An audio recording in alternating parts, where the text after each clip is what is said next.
Wala nang edit-edit, ito ang kwento.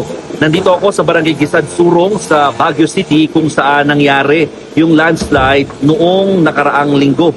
At sa ngayon, talagang doble effort ang ginagawa ngayon ng mga otoridad dahil nga sa pangamba ng mas malalakas pa na ulan na dala ng enhanced na southwest monsoon o habagat sa darating na weekend o itong mga darating na araw. Kaya makikita yung mga kapatid dito sa area, talagang puspusan ang ginagawa ng mga tauhan ng Baguio City CDRRMC, ang police, army, BFP, barangay, tulong-tulong mo sila. Ang kanilang pinaka-inaalis dito ay yung mga kawayan o bamboo. Ayan o. Kasi ang sabi nila, yan daw yung mas nagpapabigat dito sa lupa. Dahil nga saturated na yung lupa, dahil nga sa halos mag-iisang buwan na pag-ulan dito sa lugar, kailangan nilang alisin yan as considered na hazard dahil mas pinapabigat daw nito yung sitwasyon. At kapag malambot na nga yung lupa, tapos malakas na yung buhos sa ulan, ang tendency is aanurin lang o kumbaga parang babagsak lang niya, no?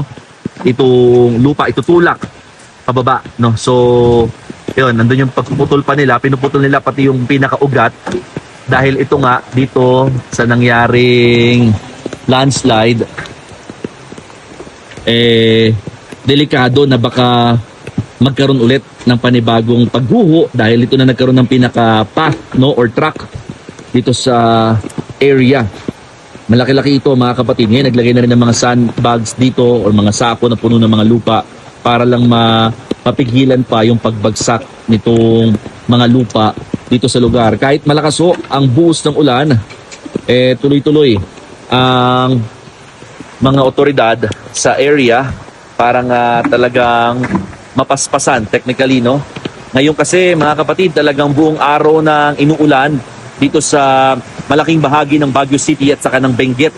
Yan ay dahil sa pinalalakas nga, no, na habagat na nararanasan dito sa Cordillera Administrative Region.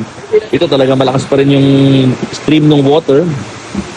Yan, landslide prone area pala talaga itong lugar, no?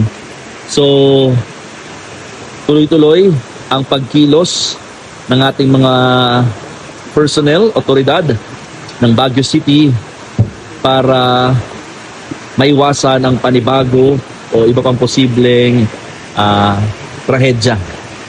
Ayan, pinapalakol na yung pinaka puno ng kawayan. So, sabi ng CDRRMO, yung mga kawayan na nakuha na maayos pa naman, no, yung itsura, pwede daw hingin ng mga residente o di kaya naman ito po ay ibibigay sa BJMP para sa mga projects nila in terms of mga persons deprived of liberty o mga PDL. O paano?